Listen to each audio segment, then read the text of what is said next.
love and manipulation, they share houses very often. My name is Matthew Kroll. And a delusion is lies that tell the truth. My name is Shahir Dowd. And this is the only podcast about movies, suspiciously and specifically about Neither the of film. those words are in the title. I know. I was trying to use S words. Alliteration, yeah. Suspiria. Okay, I just wanted to have fun, and you ruined the fun literally in the first 10 seconds. That's what I do. It's what I do. I rock the house to make it... I'm sadness from inside out, is what I am. Yeah. Have you watched Inside Out? No, I have. It's just inside. It's not inside out, isn't it? Wait, no. No, you're right. Yeah. You're right.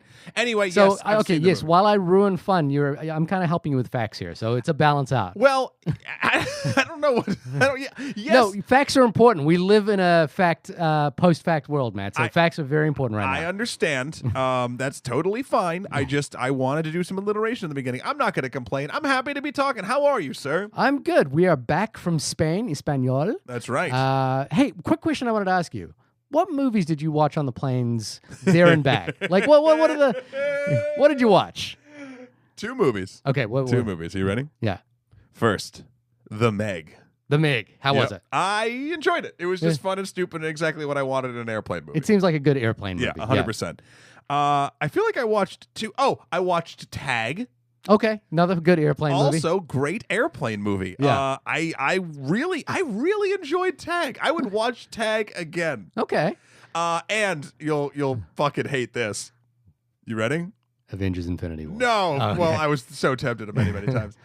Jurassic Park Fallen Kingdom. Oh, is it any good? You know what? What? I do the thing, which is when I'm working, I'll watch somebody else's movie. Okay. Like I'll just watch it. I'll just see what somebody else is watching. Yeah. And somebody was watching Jurassic World, and I was watching that. And so I was watching it silently. I think the ending's pretty weird.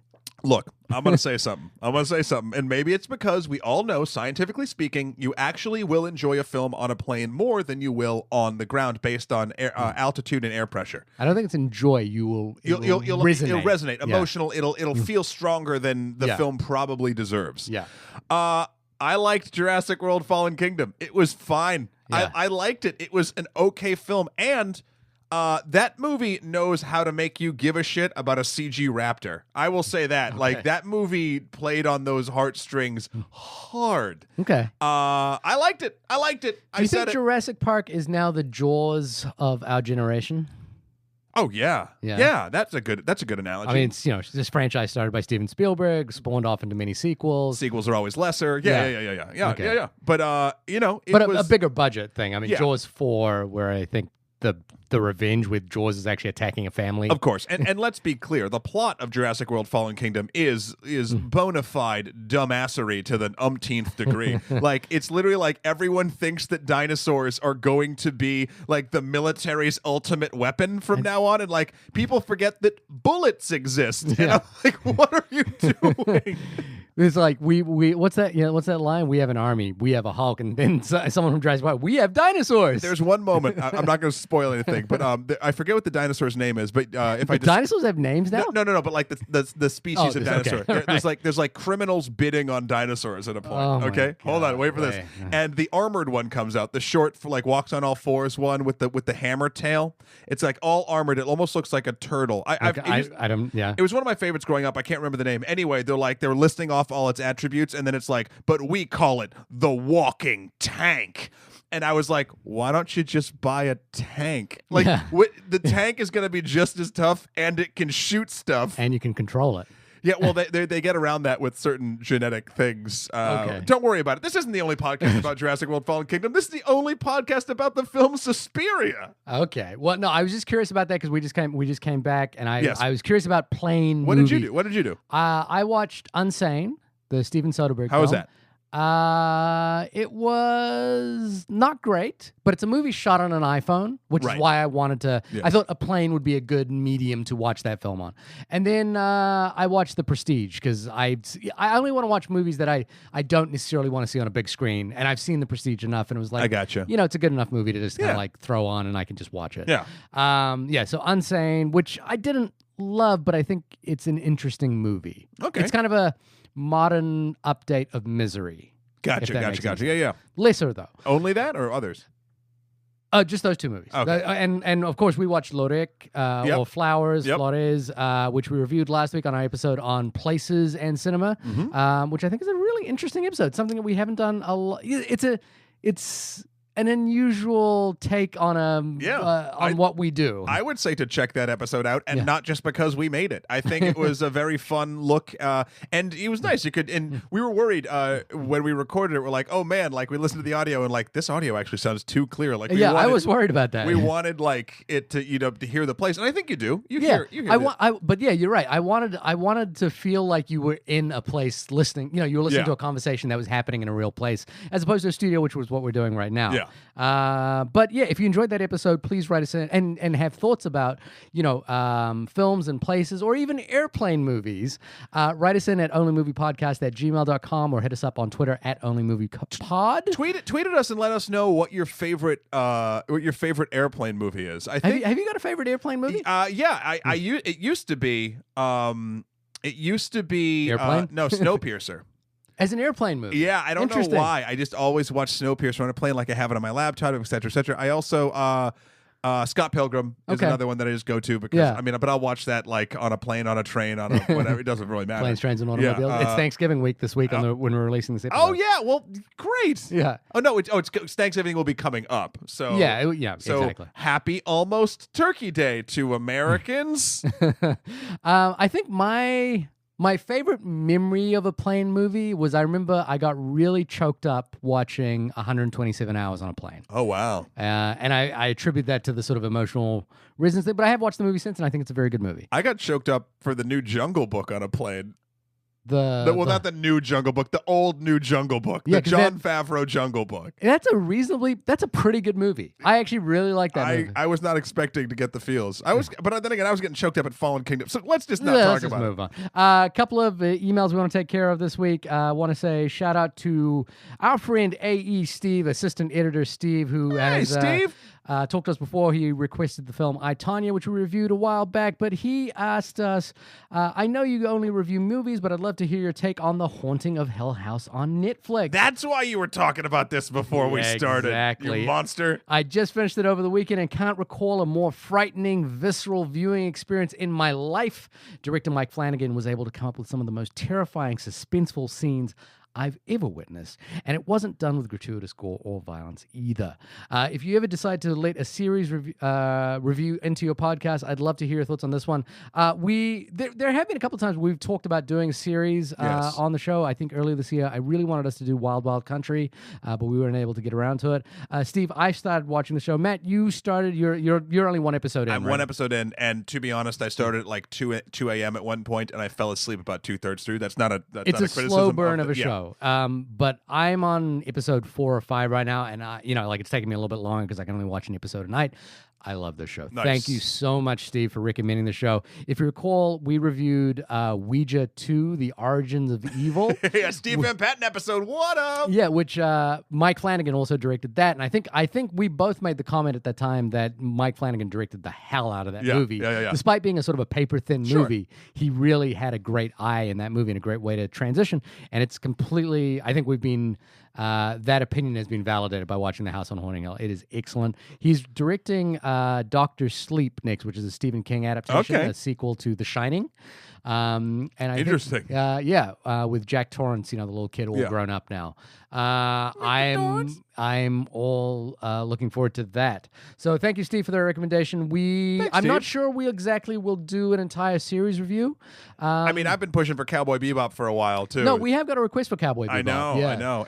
And to be honest, I'm just on the Netflix combining those two things, both Cowboy Bebop and Netflix, animation and streaming service. Castlevania. Yep. Castlevania's killing it. Season 2, I was like, oh, I didn't know I even gave a shit about Dracula, and here we are. There you go. More than the Universal Dark. Oh yeah, Dark they universe. should. Yeah, 100. Thank God Dracula is public domain because weirdly, Konami is beating Universal, which is. Hey, one of my favorite things growing up was the Monster Squad. Remember the Monster Squad? Yeah, Monster Squad's great. Yeah, I love it. Another email here from Simon. He actually wrote this a while back. I just wanted to respond to this. And we'd read this email. Basically, he was telling us that we really messed up by not having watched Kiss Kiss Bang Bang before The Nice Guys. And I wanted to say I watched Kiss Kiss Bang Bang over the weekend because I've had a kind of an easygoing week this week where I've just kind of like had time to watch things that have popped up on HBO. I gotta say, Simon, I kind of responded to it about the same as I did The Nice Guys, which is that I wasn't overly impressed. Wow. I remember really liking it when I saw it. Oh, you've seen Kiss Kiss Bang Bang? Yeah. Okay. I thought you hadn't seen it. No, I have, but it's one of those films again that I watched it. I was like, that was cool, and then I don't ever think about it again. Yeah, I can totally see that. But I think like the thing to appreciate there is like context. It was 2005. It's got a very like wink to the camera. It's before Robert Downey Jr. becomes Iron Man, so it's got this sort of irreverent, light touch to it, which makes it a lot of fun. I think it's, to me, as a noir film, I don't find it that great or engaging. I don't find the story very engaging, and I find the sort of wink to the camera stuff a little bit. All right. But so I apologize if like you were so excited to get me to watch that, and I did, and I didn't love it. But thank you again for the recommendation. I cited a couple of films back to him of films of this style that I really love. And they were The Big Lebowski, Lock, Stock, and Two Smoking Barrels, and Brick. Right. As comparisons. But I don't know. Shane Black at this point now, for me, this is I think he's 0 for 4 for me. No, actually. And I think his best film that I've seen. No, so I love Lethal Weapon, Last Boy Scout, all the stuff he's written. I think those are great. I think the best thing he's directed, in my humble opinion, I know a lot of people say it's Kiss Kiss Bang Bang, but for me, it's Iron Man 3. That's so strange coming from you. That's so strange coming from me, but that's basically, I mean, I'm picking 1 out of 4 here. Yeah. Predator, Kiss Kiss Bang Bang, The Nice Guys, Iron Man 3. Right? I'm going to go with Iron Man 3. Shane Black, I think he's a good writer. I don't love those films. All right. That's fine. That's fine. We got a review on iTunes as well, didn't we, Matt? We did. This is actually from someone named Simon as well, only they have a moniker to go with their name. Simon says. Simon the Slacker. What did Simon the Slacker say? A podcast about films that has an excellent split of hoity-toity and popcorn cinema. You're the hoity-toity, right? I am. 100%. They are a fun couple of guys. Give them a listen. Thanks, Simon. Thanks, Simon. We appreciate that. I think actually the fact that you wrote that review means you are not a slacker, sir. So thank you for, or at least thanks for bucking the trend for a moment. Yeah. We appreciate all your emails and comments on Twitter. I don't tend to read, I mean, I get into long conversations on Twitter now. If anyone wants to really, really talk to someone on Twitter, here's your guy. Yeah, you can tweet me and I will respond. He will come back, especially if you say something that he doesn't agree with. Oh, yeah. So please keep those emails coming in at onlymoviepodcast@gmail.com or on Twitter @onlymoviepod. And drop us a review on iTunes if you get a second, like Simon the Slacker, or I should call him the not slacker at this point, did. And we really appreciate it. 5 stars is the best, but we'll take whatever stars you can give. Now, speaking of 5 stars or lesser, I'm curious. No, that didn't tie in. No, you can try it. You want to start again? No, I'm good. I'm gonna abandon it halfway. Okay. Speaking of reviews, that's sure. what we do. Yep. Let's do one. Okay. Of a film by the name of Suspiria. Right. Okay. Yep. Directed by Luca Guadagnino. You did a great transition. Yeah, no, the most awkward of transitions. Yep. Directed by Luca Guadagnino, who we have reviewed. We've reviewed one film of his, but I've seen a handful of his films now. But we reviewed Call Me by Your Name last year, which we both loved. Mm-hmm. Won an Oscar. And is returning now. How do you follow a celebrated, idyllic look at a romantic relationship that is spurned by the hot Italian summer that gives you that lingering feeling of love and lust and emotional waves? How do you follow that, Matt? What do you do if you Luca Guadagnino? You follow it with a film set in the cold dankness of drizzly Germany. Berlin. And a remake of Dario Argento's seminal 1977 classic Suspiria. Yeah. Are you a fan of Dario Argento? Yeah, well, I've seen the original Suspiria. Okay. I think that might have been my only film I've seen of his. Yeah. What were some of it? Refresh my memory, so please. There's Tannenbray, Deep Red, the bird with the crystal plumage. That sounds familiar. Phenomena. Oh, I've seen Phenomena. I believe those. I mean, I gotta admit, I went through a binge of Dario Argento, Lucio Fulci. I was like, I wanted to learn about the Giallo films. Like back, this was like early college for me. You know, I would like just rent a bunch of these things and watch them. You know, I'd like do 2 a night kind of thing. I don't like. I think you have to be a real cinephile to love and appreciate Dario Argento, Lucio Fulci. They are revered in horror circles. They are revered in cinema circles. Yeah. But they're not like well known to the general public. Like, you know, I don't think the everyday man on the street. They're no Rob Zombie. Exactly. No Rob Zombie. They're no. Jesus, Rob. They're not even Rob. He's not even Rob Zemeckis. They're no Jesus. Okay. Well, you said Jesus. I was playing up. You said Jesus. I see what you did there. I don't like it, but I see what you I'm did. looking at the IMDb page, which I will read in a moment, but I'm just noticing there's a little bit of an advertisement for the now playing, and it shows the dancers in their string costumes that they do at the end of the film, with obviously Dakota Johnson at the forefront. And it looks like a poster for like a weird off-Broadway dance troupe, like in New York City you just see in the subway. I would go see that show. I would totally see that show. It's very, very funny. Anyway, you know what's not funny? The description of this film. I like what you did there. A darkness swirls at the center of a world-renowned dance company, one that will engulf the artistic director, an ambitious young dancer, and a grieving psychotherapist. Some will succumb to the nightmare, others will finally wake up. I'm gonna put my money down here where my mouth is here and say that is the best IMDb synopsis I've read. That's a pretty good one. That's a pretty good. That's pretty. You know what? Yeah. Bravo. Well done. I like it.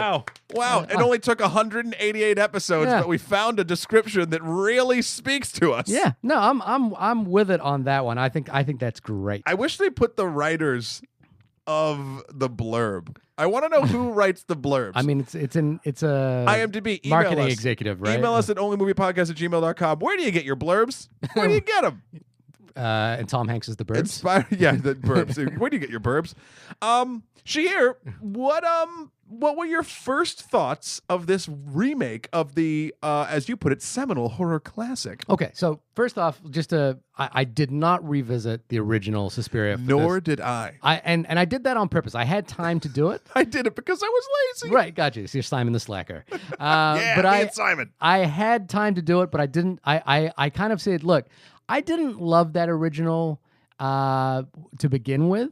I think it's beautiful. Like, whenever anyone asks me what are the most beautiful films ever shot, there's only 2 films that ever come to mind, and Suspiria is one of them. What's the other one? The Assassination of Jesse James. Oh, yeah. As I always say, these are the 2 most beautiful films I think I've ever seen. And the score is fantastic, but I don't love that movie. It just does... Apart from being beautiful, it does very well for me. But of course, Luca Guadagnino is someone I'm very excited by. His film I Am Love is literally is very much on the top 5 films I've seen in the last 10 years, kind of thing. I really loved Call Me by Your Name. I wasn't so much of a fan of A Bigger Splash, which is interesting because the writer of Suspiria is the writer of The Bigger Splash. Those 2 reuniting again. So I kind of went in very cold. I kind of was like, I don't want to know anything about this movie. I just want to go in and experience it on its own terms. It is a movie that has been dividing critics everywhere. You know, like it's got a solid 60% on Rotten Tomatoes at this point. And to be honest with you, I can see why. So my take on this movie is I think it is a wonderful reimagining of the original Suspiria. It takes what basically the bones of the original Suspiria and does away with everything other than the central conceit. And it tries to reimagine it in an interesting way. It reinterprets what the events of Suspiria into a different context. It also does this interesting, unique thing, which I haven't seen Guadagnino do too much, which is that it places heavy emphasis on the political context around this film. Yeah. So there's a lot of mentions of the Baader Meinhof gang, the RAF Lufthansa crisis, and also the Holocaust being set in Berlin in 1977. Yeah. I think all of that is fascinating, interesting ideas. I love that this is, one of the things that people have talked about with the original Suspiria is that it was sort of a subversive feminist horror film. And I think this movie, Guadagnino really leans into that and makes it an outwardly feminist horror film. Right. But I have to admit, I found the movie to be a bit of a chore to watch, and I found it a little bit tedious to watch. And ultimately, for me personally, maybe this will change on a repeat viewing because I think it has got a lot of interesting things on its mind, but it wasn't a film that immediately grabbed my attention even by the very end of it. I felt all of that political context never really landed into a place that made it make sense. So this is for me an interesting one because I admire it. I admire the sort of the attempt to do this, and I admire the fact that it was not a direct remake. It's not just trying to do it, and I admire that they're trying to reinterpret it, much like The Haunting on Hill House right now. But I have to say, for me personally, and I know a lot of critics, I know a lot of people who love this movie, I am not one of them. Matt, how about you? Well, I'm just shocked that we are so on the same page. Oh my God, how did that happen? This movie clocks in at a little over 2.5 hours. Yeah. And I thought about a third through the film, I was like, I don't know if this is a movie for me. Right. Again, beautifully shot. You could tell there was something that they wanted to say. What was it? That's a little bit of the thing because they split their time up a lot of different places. The historical context, which doesn't seem to go anywhere. The very loosely set up witch coven, which they say very early in it, much unlike the original. Yeah, which is fine. Which is fine. But then the real mystery is kind of like, because of the way it's edited, who is saying what when? Yeah, in a weird way. And it didn't really like actually grab my solid attention until like the first nightmare sequence, which is about probably 45 minutes to an hour in. And I'll say that first nightmare sequence is extraordinary. Oh, it's fucking great. It's amazing, right? It's so good. Yeah, this is the thing. You know, I didn't like the movie, but I love that. So the visuals great. All the straws it was reaching for, noble, I will say.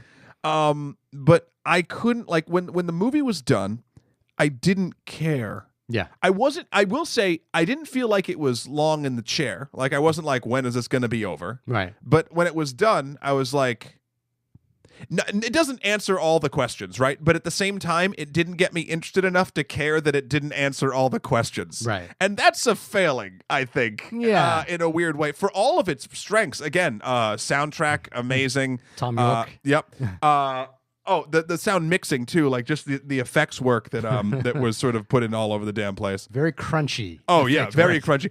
The sound of socks hitting wood, I never knew would be so terrifying, but yet there's a lot of that. Yeah. I think another thing that kind of threw me off, and we'll get into a little bit of it here, is Tilda Swinton. Tilda Swinton.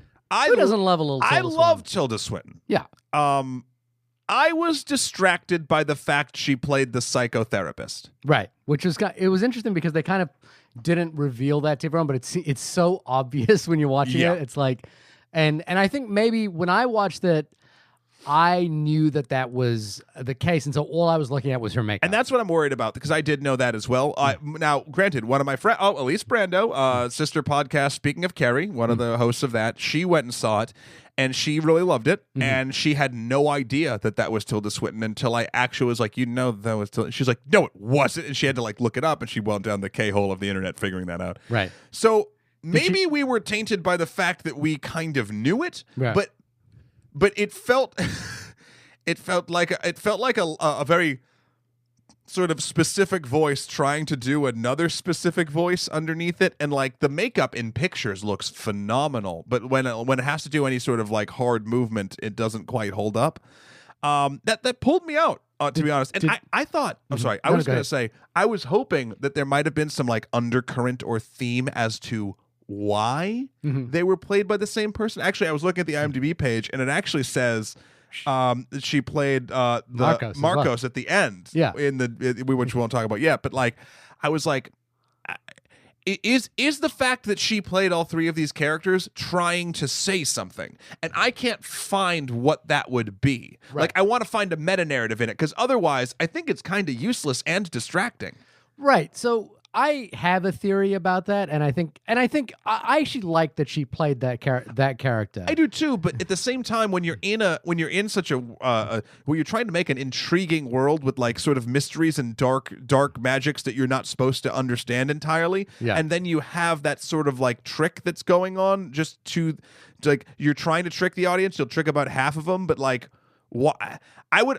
If it was a different, this is the thing. If it was a different film and Tilda Swinton played a person that looks like Tilda Swinton and an old man, and it was a different script that wasn't so like real serious on itself, I would be like, this is phenomenal because she plays the old man great. Yeah, I couldn't buy in. In the film, she kind of has a Carl Jung look to her, and there's a sort of narrative about the original film kind of having this discussion with psychoanalysis and the formation of identity in this film. Even at one point in the movie they mention that character Dr. Joseph is walking through and someone mentions that they're going to go see Lacan, who is a famous psychoanalyst, who famously came up with the idea of the mirror stage in childhood development. The idea that children look at themselves in the mirror and they form an understanding of identity that is objective, and they also then see themselves in other people. Sure. So that kind of meta-narrative and formation of an identity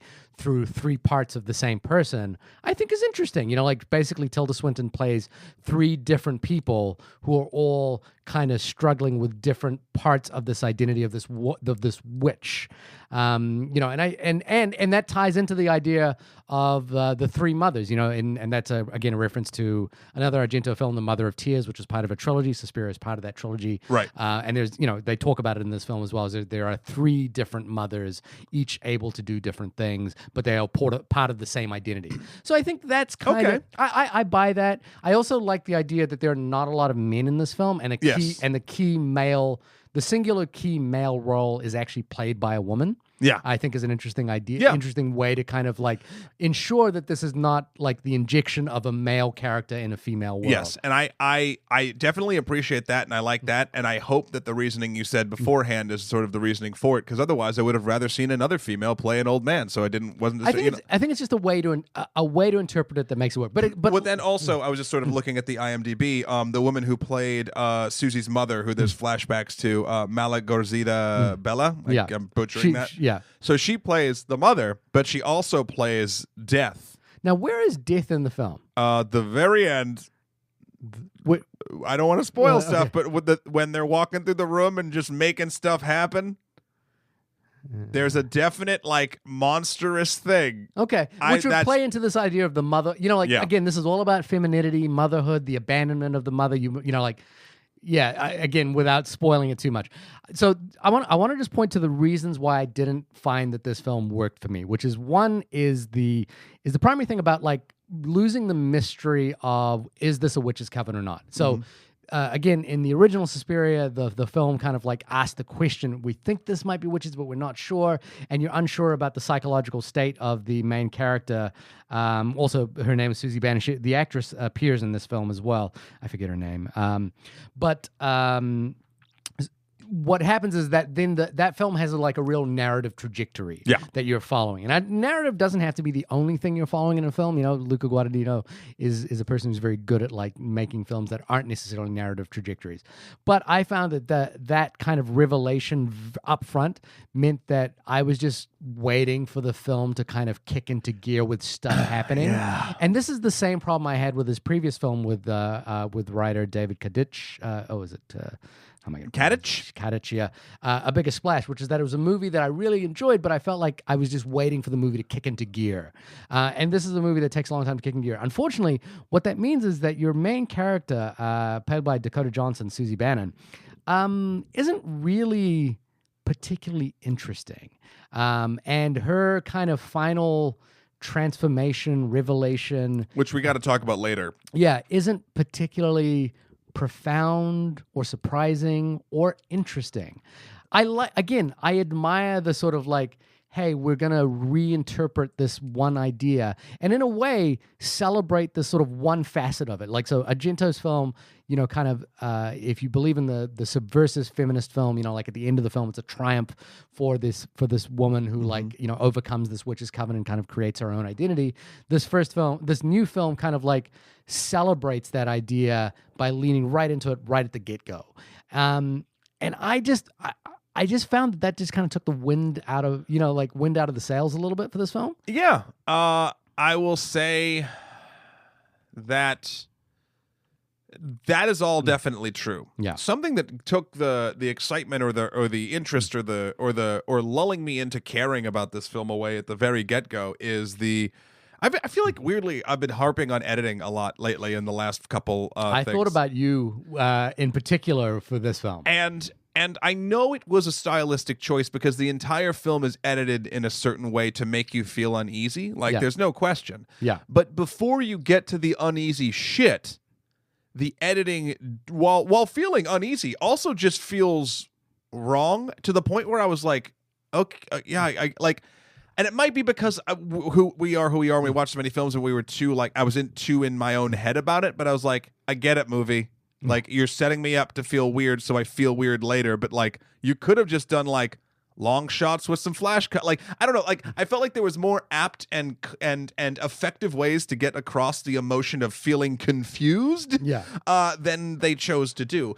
But then, of course, when the movie, as you quote sort of said, kicks into gear, that all feels correct. Yeah. It was just in the mundane that I felt like. It opens with that very staccato, choppy style of editing, like to the point where they're basically cutting on every single action and not offbeat on purpose. Yeah, offbeat on purpose, and not and he does this amazing things in terms of coverage, which is that he's basically, you know, like what is ostensibly a conversation between two people has like 30 cuts in it, and no cut is to the same shot. You know, most times when you're shooting coverage, you'll shoot one angle, then the off angle, and you'll cut back and forth between those two. The thing that makes that first scene really off-putting is that every shot is a new frame. Yeah. And it kind of like continually changes frame. So we're always kind of off-center and off-kilter. And even camera movement in the first third of this movie feels very like deliberate and odd. Yeah. Like when she enters the dance studio, there's like this pull back up on a shaky crane. Yeah. And I was like, cool. So the way I would characterize that is something I noted with Call Me, because it's a stylistic choice that he makes in Call Me by Your Name as well, which is that he has the ability to kind of do these like odd camera choices that, you know, like say a filmmaker like David Fincher would never allow into his films, but he is kind of, I think someone like he and Paul Thomas Anderson, who also gets a thank you credit at the end of this movie, by the way. Oh, how nice. Are kind of people who do, you know, like who kind of embrace the weirdness of like imperfection. And that's something he does, you know, like he embraces that camera move, which like pulls back and shakes and then does this like weird punchy zoom into it. And the way I would characterize Guadagnino is that in any other filmmaker's hands, that would feel incorrect or sloppy. But the way I would describe Guadagnino is that he's slightly kind of like a Baroque filmmaker. He's very aware of style. Like he's very well versed in how style can affect a film. Okay. And those things, he leans into that. And so that kind of choppy editing, that kind of odd camera moves, that's something that he just does, and he does very confidently. You know, like I never feel like it's at the hands of someone who's unconfident about what it is they're doing. It's hard to categorize it that way, but like having seen, you know, 4 of his movies in a row, that's something I'm fairly comfortable with stating, that he is confident in what the story is doing to allow you to have a camera move like that. This is going to be a backhanded compliment, but it's the equivalent to me. You know, I love my analogies, of a karaoke person, right? Who is singing their heart out and cannot hit a note and is off key, right? Yeah. But is selling it with so much energy and belief in themselves that you are enjoying the performance in a weird way, and not in a way of like, oh my God, look at the craft of this singing, this beautiful voice. It's like, this person believes in themselves more than I've ever believed in myself in my entire life, and that is something to be lauded and praised. The only difference in your analogy is, I think rather than say I meant like that particular shot in the film itself. Yeah, but like rather than say that it's a person doing karaoke who can't sing, this is someone who can sing, but sings in a choosing not. No, but just sings in a different key to everybody else, and it's like and that can be beautiful. That's fair. Fair. Like it's just a different key to the way we're used to seeing things being sung. Right.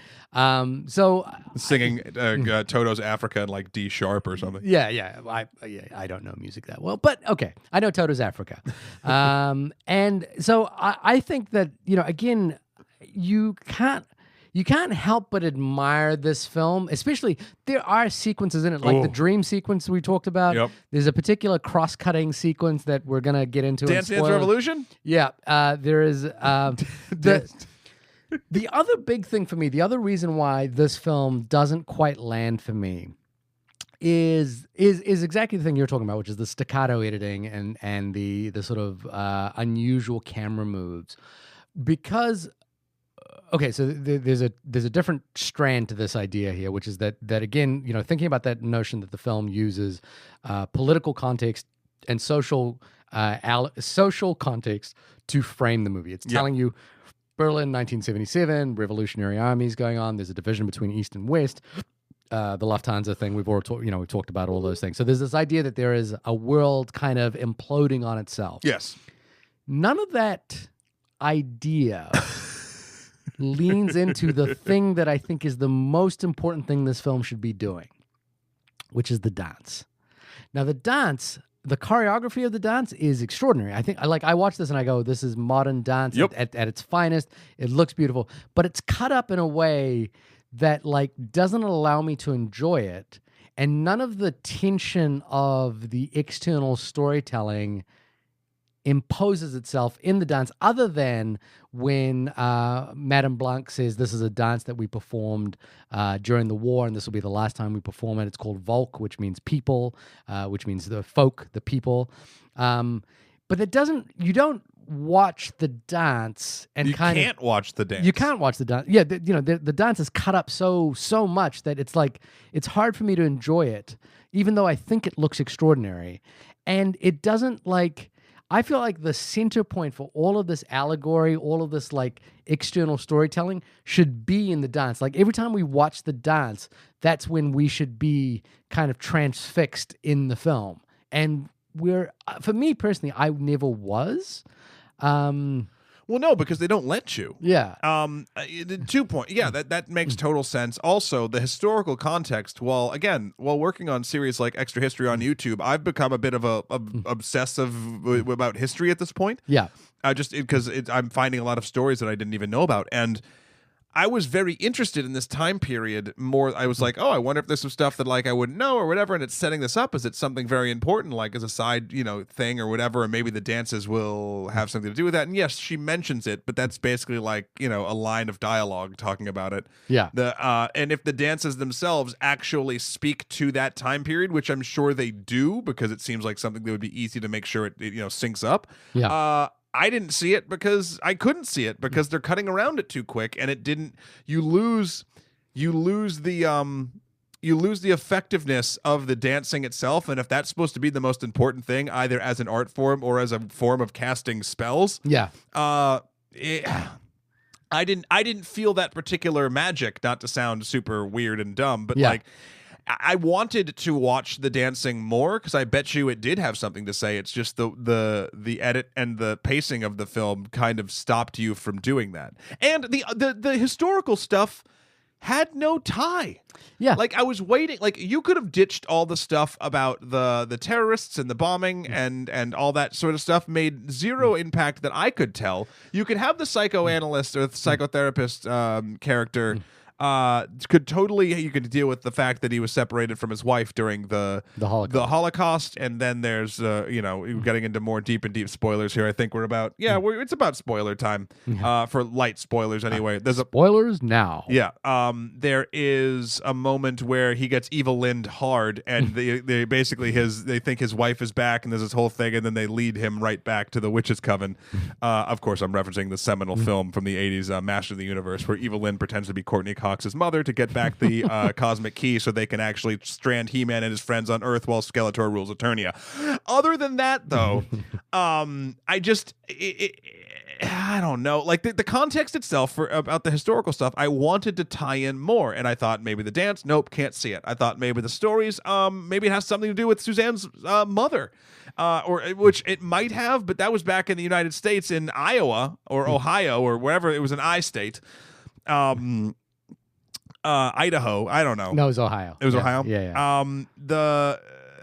So like, I don't know. It felt like there was a lot of rich history that the movie wanted you to think it was tapping into, but then even if it did, it didn't give you the time to show you that it did. Yeah, I think there's just and it may be the case of a repeat viewing. Like maybe there's maybe this film unlocks itself on a couple of viewings. So the people that I've talked to that love this movie have seen it multiple times. I just found, like that Call Me By Your Name, A Bigger Splash, I Am Love were all films that like engage me to want to do repeat viewings. I've seen all of those films many times. This is not a film that I'm like excited to see again. And the comparison I would make in this is an odd one, but to a film that similarly we saw this year, I kind of feel like this is fairly, to me, akin to Mandy.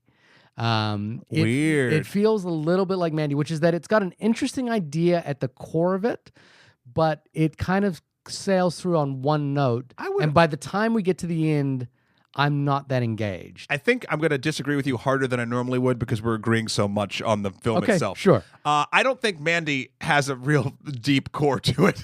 I think Mandy's got an interesting idea at the very core of it. What's that idea? The idea of the toxic male who believes they're entitled to a person, and then the point for me, which is the cult leader who takes and where's why I don't want to give too much away for Mandy, but the point at which Mandy kind of loses its thread for me is when it just becomes a straight-laced revenge film. And that's where I think that's where I'm like, oh, you were trying to say something and you stopped saying something. Yeah, and I think Suspiria is trying to say something, and but it never starts to. No, to me, the key line here in Suspiria is when they say to the psychoanalysis, you take women's fears and tell them it's a delusion. So it's about women being not recognized for their, for the pain that they have. And like you see, they mention that, sure, but the film itself doesn't really show you that because the women are the ones causing the. No, but they're causing the pain amongst themselves. Like think about, I think it's Olga, the first victim. Yeah. Who is basically twisted and contorted in this sort of, this sort of almost Cronenbergian body horror. Mm-hmm. And she is her pain, like she almost has to take it silently. And it's similar to, and then there's an ongoing story with Susie herself about this idea that, she basically abandons her Amish family, a family upbringing. And that's kind of the horror that she is, thinking about the entire film. And she, her mother at some point on her deathbed believes that she might have been a sin from birth. So she is kind of wrestling with this idea of like her own identity, which may be evil kind of thing, which as it turns out is evil. But she also doesn't but she doesn't really struggle with it. And she also doesn't hear that when the mother says it. Like that's a thing that the audience hears that she doesn't hear. But she does know that she's being rejected by her mother at some point, right? Sure. Like she dreams about it as inflicted upon by the other woman. Yeah. So she is kind of I think, and also the first character played by Chloe Grace Moretz is like goes to the psychoanalyst and says these are the things that are happening, and he talks about delusions, and he doesn't quite believe her to begin with. It's only through the course of the movie that he does. It's the same story that happens with his wife. His wife said they should have left Germany, and he didn't do it in time because he didn't agree with it. So I think there's this interesting idea about like I can see that tie-in. Accepting women's pain as real, and I think it's a sort of beautiful idea. For me, by the time we get into Suspiriosia, Mother Suspiriosia, basically making her arrival on the scene through the body of Susie, I'm like, I don't think this is all kind of connected. And we'll talk. Yeah, we'll talk about that sort of. I think in a little bit. I want to just get into real quick. We used Mandy as an example. I would say what I wanted this film to be like for me for an experience. I know the film you're going to mention is Mother. Yeah, exactly. Because I walked out of Mother and I was like, I don't know if I like this, but I want to see it again. Yeah, and I've watched that movie 5 times now. Right, it's a great movie. And it seems like it has something to offer to me each time. And this movie, I'll watch it again if it comes up, just to see if it holds true. But like, I don't know. Okay, maybe there's a bunch of stuff I would notice upon a second viewing, but the movie didn't do the work for me in the first place to quickly go like speed cut oddly across its whole plot points and its whole, the entirety of it, and didn't endear it enough to me or make me question it enough to be like, oh, I wonder if I saw it again if I'd have more to see. Like maybe there would be more to see, but it didn't entice me to go look for it. Right. And where Mother, I walked out and I was like, I understand a third of that. I need to see it again. Right. I think this is a rich film, but I have to agree with you that I found it a little bit tedious to watch and without much of a revelation, which in the same way Mandy did that for me. I was kind of like, I think this thematically rich stuff in it, and I admire the film, and I admire the sort of like the filmmaking, but I don't love this film, and it's really tough because Luca Guadagnino for me right now is three for 4 and 3 really big hits from 4. Right. So this is the first time I've kind of felt a little bit let down and disappointed by my reaction to the film, and I think again, it's got a lot on its mind, and there's no denying the power of a couple of sequences in this movie. There are I would say 3 remarkable sequences in this movie, but they are remarkable on their own outside of the movie themselves. They don't necessarily resonate within the things that I think the movie wants them to do. Yeah. And we're going to talk about that right now, I guess. But the first is obviously Olga's death. Sure. Which is extraordinary. It is brutal, difficult, and if you're going to try and top the beauty of Dario Argento, then there's no, the other way to do is to make it as grotesque as possible, and this is grotesque. Yeah, basically, Dakota Johnson does some dance puppeteering that she doesn't realize she's doing, or does she? I don't know. No. And basically during her dance of the lead that we used to be Olga's, Olga's is in another dance studio, being forced around to bend in ways that Olga shouldn't be bending. Yeah. It's brutal. It's effing brutal. Yeah. And it's beautifully intercut. Like that's where the editing works. Yeah, the editing is extraordinary there. And if you saved that trick for those moments, you would have kept me in there. Like I would have. I don't know. Like. There's a million ways to edit a scene, and they picked one of the few for the normal scenes, and especially in the beginning where I was like, "You're trying too hard. You're trying too hard." But like in this particular case, where the dance and Olga being brutally twisted, it had a beauty to it, and it was interesting because it's the same style just used correctly. And then the dream sequences obviously are super sort of intercutty as well, but they're amazing. Yeah, they're extraordinary. And you get so much more information out of those scenes than anything else really in the film. Yeah. I had a really hard time following the witch politics. Yeah, you don't really get a sense of what the witches are about, what they want, or how they operate, right? Yeah, and they do a weird vote in the beginning. Yeah. For either Blanc or Marcos. Yeah. And cool. And Marcos is chosen. And Marcos wins. And there's a kind of a telepathic communication between the witches that we're not too... Like, they don't seem to speak to each other. Yeah. They just kind of... they're kind of just... But then, like, okay, so the movie's rolling along. And... bad stuff happens. Olga gets messed up. Sarah, what's it called? Susie's friend is starting to like get wise and like meet with the psychotherapist, and then Sarah beats a fucking brutal end. But the thing that got me was there were all the witch like leaders were sitting around a table, and then one of them just decided to stab themselves in the neck. Yeah, I was like, why? Yeah. I've read some things about why that happened, but Can you tell me? But I'm with you, which is that in the movie, in the moment, I was still like, I'm waiting for this to kind of reveal itself in an, like, so that I understand it, whereas I don't think it actually came in. Yeah, you know what this movie felt like, and this, I hope I'm not alienating some people, but when I'm saying this, but okay, I play tabletop role playing games. Okay, so Dungeons and Dragons, Pathfinder, Vampire, Rifts, whatever, and a great tabletop RPG, in my opinion, is when the game master themselves, who is writing the story or using a module, not only builds an interesting and rich world, but knows the pace and amount of information to give the players at any current time. Right. Good storytelling. Good storytelling. Yeah. I've played with players that have developed literally a whole world of wonders and magnificent, like, treasure troves of plot and character development and depth. But the problem is they're so excited about having created all that they either throw it at you too quickly or don't feed it to you in a way that's actually, like, manageable at all. Yeah. So, like I look at Suspiria, right? And I'm like, I know there's a rhyme and reason to everything that's going on. Yeah. But much like a game that I just sort of described, when a game master doesn't quite know how to run the game that they're doing, I feel like maybe they got lost in the weeds a little bit with Suspiria, and they were like, because they knew that everything made sense, they're like, oh, well, if we just put, like, these couple of frames here and there, like, everyone will get it. Or maybe they won't. Maybe they were like, we don't care if everyone gets it because our story's so good. Like, it just felt so like there was. This is how I'll put it. All of the information has been created. Yeah. And is available somewhere, but they're not making it easy, or they're not making it easy to get on first viewing, and they're definitely not piquing my interest enough to do the work for a second viewing.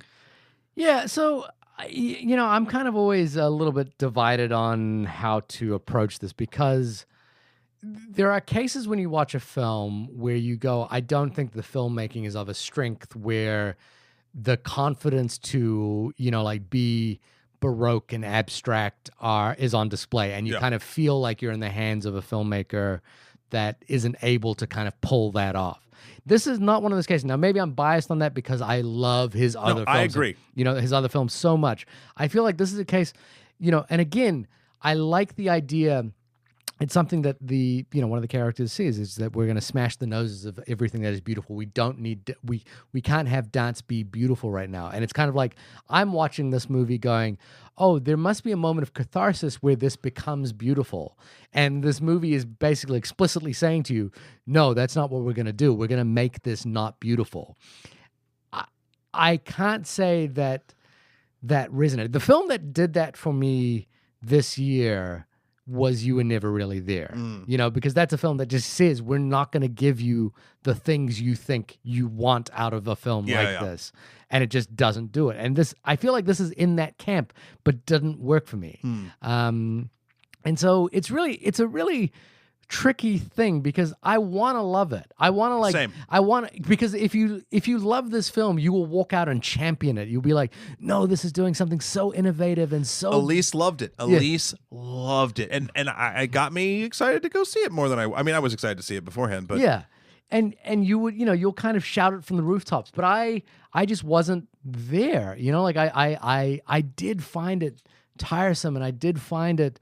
And I found, like, I think Dakota Johnson as an actress is kind of becoming really interesting for me, because we just saw her in Bad Times at the El Royale, and I think she's sort of cultivated this persona of, like, timidity with repressed sexuality under the surface. But she's also breaking out of the 50 Shades mold, I think, a little bit too. Like, granted, she's taking that sort of, like, weird, Twilight fanfic vibe that she had going on, and now she's turning it into something and bucking it sometimes, like, because I don't think that she had that in Bad Times.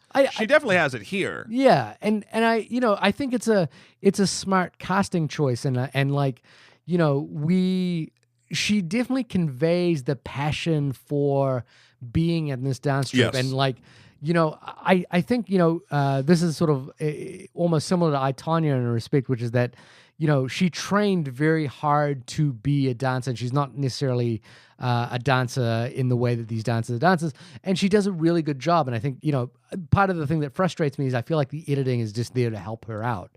I hope not. Yeah. But that's kind of, even if that's not what it was, that's what it feels like. Yeah. And so I like her, I like the cast, but I just found the what they did with her character, to be the center of this movie, to be so uninteresting and so not, there's just, it doesn't feel like there was any there. And like even Tilda Swinton kind of has that sort of, she's sort of clearly inspired by Pina Bausch, the famous modern dance choreographer, but there's just nothing there that gets me excited about that character. The thing that got me excited about the character is one shot at the end of the movie when Madame Blanc is being killed, by having the back of her head like kind of shredded off. She had a half cut. Yeah, and then as she's like, as they're doing as the witches are kind of cleaning up, they lift her head, and for that moment that her head is lifted, she's like, "Oh, I'm awake again," and then they drop it and she dies. I just thought that was funny, and I was like, "Oh, I think what I'm missing with this character is this sort of wicked sense of humor." But again, I think what I wanted is what you would expect, and I think this film is giving you what you don't expect. But here's the thing. I don't know what any character outside the therapist wants. Right, yeah. I don't, and the therapist just wants to his wife back, and if he can't have that, to sort of like not feel guilty anymore. Yeah. And he gets that in a weird way. But okay, let's rewind for a second to the very end when the huge dance orgy thing is happening. Yeah. Not really an orgy, it's just a big dance. I will say that was the first scene where I was like, I can see the dance. The dance looks cool. Yep, there you go. Big, nice wide shots. Yeah. So when the twist happens and you realize that Dakota Johnson's Susie is actually the embodiment of the person that Marcos is pretending to be. Yeah. When the fuck did that happen? So again, I've read things that suggest Please what it is. let me know. But like the idea is that she has always been the chosen one. So she's been testing the coven? No. So that how like at the beginning she's drawing a picture, she's drawing on the map and she's like pointing to Berlin. Yep. Is that she is the reincarnation of this character, and she's always been drawn to this, which is like why her mother says she might be evil. Great, cool. There's never been a moment where she's had any semblance of realizing that until all of a sudden she asks a question of the evil Marcos, or evil or just lying Marcos, and then she's like, "Nope, I'm the person you say you are," and then she's that big bad witch. Yeah. And I was like, "What?" Yeah, like there's never a sort of hump to get There's over. no transformation. Yeah. She's just playing one character, then playing another character. Yeah. And I was like, what? Okay. I was hoping you'd have some light to shed on that. And I get that. But you want it to be more than you want to feel that in the movie. Yeah. You want to feel that revelation and not just have her say it. Yeah. You know what I mean? I thought that, like when she like rips open her skin and stuff, I thought that was beautiful. Everything looks fucking rad as hell. That final blood-soaked kind of like head exploding. Death walking around just popping people like zits. I thought that was her, so I didn't realize that was Death. And Death was her okay. Played by the same actress. That's probably has something to do with it. Okay. It just didn't land for me. And again, I think we've said this a bunch of times already, the political context around this film, other than saying this is a divided society. And I guess it echoes the sense that the coven itself is divided, but we don't know what they really want. And we don't know no clue. We don't really know what they're about. They want to save Marcos because she was voted the leader, but then cool. She's also like a false prophet. She's not the leader. So cool. Yeah. But then the witches also were dancers. Cool. I mean, I like the idea that there is this like old, this coven of older women who are like sucking the sap out of these younger dancers that are coming through. Sure, but even that isn't clear. No, it's not clear. It's not clear at all. And I don't know if it's relying, on having seen the first one or what, but it is not clear whatsoever what anyone but the therapist wants. Yeah, and it's weird to pin the whole resolve of this movie on the therapist. This male character who kind of gets some sort of absolute. Now, again, I think if you're invested in this movie, what I like about this movie as well is that it's not giving you clear. I like it when movies kind of like make you do some of the work, but none of the No work is rewarded. Yeah, none of the work is rewarded in this film, and it's like work. It feels very like there's a lot of ideas here. There's a lot of rich tapestry. There's a lot of stuff in this movie, but none of which, for me personally, and I guess this will be my final thought on it. None of it for me connects in a way that is meaningful and revelatory or profound, or like even in a sort of perfunctory way, like even in a sort of like, oh, it's interesting that the film was about this. Like I stuck around. I just happened to be in the film as the credits were rolling, and I was listening to the Tom York track, or listening to the score, and there is a post-credit sequence. Oh God, what is it? It's just basically Dakota Johnson looking towards the camera, and she does the kind of memory wipe thing that she did for Dr. Joseph, and then she kind of smiles and walks off. Oh, that's easy because I'm not going to think about this movie again. Yeah, I know, and so I was like that even made the film feel, because I was like, oh wait, so you thought that what you had showed me was profound and we're gonna wipe it away now? And I was like, oh, but it's not. I'm just not there with this movie. Cool. Sorry, I'm John Olivering hard. Yeah. I'm just gonna say this. There's some good and some bad. I think I would still like most people who like movies to go check it out for themselves and see how they feel about it. But go in knowing that you might not get something that is worth it's a gamble. Yeah. It's a gamble for your time and your money, but here's the thing. I would still push someone to go see this film over like a bunch of other random nonsense, just on the off chance that it might be one of their favorite films. Right, but I think we should come up with like how we feel about it. And for me, I'm not going to recommend this movie. Okay. I think, you know what? You are 100% correct. Here's what I'm going to say. What I just said beforehand comes from my morbid curiosity about whether or not people will like it. Elise loved it. Loved it. And there are a lot of critics that love this movie. So, I'm curious, dear listeners, what you thought of this movie, and I'd love to hear why you liked it or disliked it. onlymoviepodcast@gmail.com. But also, you are right, Shahir. I shouldn't be the evil witch that I was just being. I would not if you have like one movie a month to go see, I go see something else. Yeah. If you see everything, then, or you can, got that sort of that movie, those movie bucks. Yeah. Check it out and then tell me what you thought, because that's worth the experiment, and I'll play you like a dancing puppet.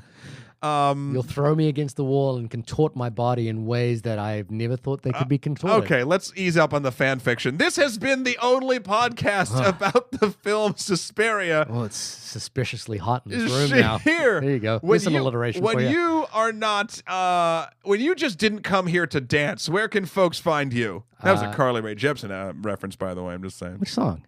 I didn't just come here to dance. Is that? Oh, see, I fell off the Carly Rae Jepsen thing after Call Me Maybe. You can find me at my podcast. Not my podcast. This is my podcast. This is your podcast. You can find me on my website, www.shahirdaud.com. That's SHAHIRDAUD. Matt, when you are being forced into a corner to make a hard recommendation or dismissal of a movie, where can people find you putting up a wall between yes and no? Like East Berlin. No one puts Crowley in a corner. You can find me at MATTHEWKROL for my life and works. Also, Skeletor, the number 4, PREZ on Instagram, or Emperor MSK on Twitter. Also, check out all my stuff and the wonderful stuff that the Extra Credits crew does on the YouTube channel Extra Credits. We got history, we got video games, we got sci-fi, we got mythology, we got all sorts of stuff. You guys got movies? We're working on it. You'll be the first on that call. Don't you worry. But yeah, thank you everybody for listening. You can get a hold of us at onlymoviepodcast@gmail.com. I think that's the 9th time we've said it this time, but we really actually, all the emails and stuff we've been getting, the tweets, onlymoviepod, have been so fun and wonderful, and we really like having the Discord with you. So please let us know your thoughts, feelings, and etc. Suggestions, emotions, questions, tingles, comments, scratches, if you'd like itches. if you'd like to film yourself doing an interpretive dance of whatever thing you'd like to say, we will 100% watch that and answer you accordingly. I might skip it. I'll watch it. Yeah. Until next time, I guess, if you're good. Happy Thanksgiving. Oh, yeah, happy Thanksgiving, and we'll wish you a happy after Thanksgiving when you're all fat and bloated from all the wonderful food. Is that what happened? I mean, we don't have Thanksgiving music. Yeah. I mean, you get the itis pretty hard. Yeah.